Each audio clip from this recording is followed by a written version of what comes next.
Actualité sportive, on va tout de suite retrouver notre jardinier préféré, Philippe Collignon. Pourquoi? Parce que vous avez peut-être décidé, comme c'est l'automne, de redécorer votre jardin. Et figurez-vous que Philippe a trouvé un matériau exceptionnel. Mais quand je vous dis exceptionnel, c'est exceptionnel. Alors, il s'agit d'une pierre, mais pas n'importe quelle pierre, hein, n'est-ce pas, Philippe?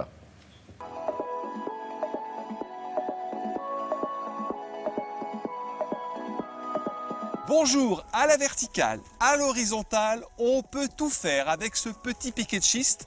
Démonstration. Imaginez une pierre qui se marie et se travaille dans tous les sens. Par exemple, à l'horizontale, on peut en faire des bordures, des allées, des jardinières. À la verticale, des jardins mariés à des graminées ou des fontaines rafraîchissantes. Allez, on commence par l'horizontale.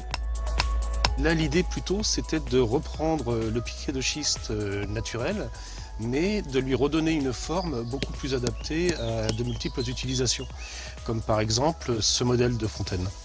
On peut les coller avec une colle spéciale ou tout simplement les poser les unes sur les autres si l'aménagement n'est pas trop haut. Pour les fontaines, il est conseillé de les coller, d'y mettre une toile à bassin garantie anti-UV pendant 10 ans. On y associera une lame d'eau qui peut illuminer de ses LED votre jardin le soir.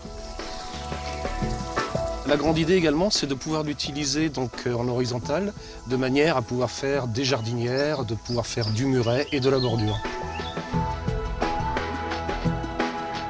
On peut le mettre verticalement également de façon à créer une restitution de piquets de schiste, mais avec un aspect plus contemporain. C'est un produit vraiment multi-usage.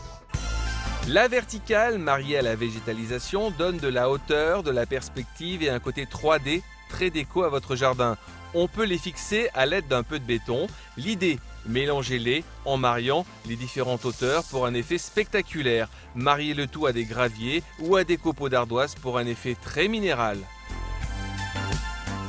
On peut se lancer dans la végétalisation, on peut contraster l'ensemble par des graminées, des plantes à feuillage, mais aussi on peut marier toutes sortes de fleurs, pivoines, rosiers et autres plantes de caractère pour faire de ce lieu un endroit calme, minéral et rafraîchissant. Une bonne idée rapide à mettre en œuvre et qui rivalise d'imagination, car tout est possible, presque à l'infini, avec ce nouveau matériau. C'est presque... ça fait un petit peu jardin japonais. En tout cas, ça cette inspiration-là. Bon, en parlant du Japon, on va tout de suite rentrer dans le vif du sujet avec l'histoire. On dirait quel rapport entre le Japon et l'histoire? On va parler de la Seconde Guerre mondiale avec Frédéric Gersal.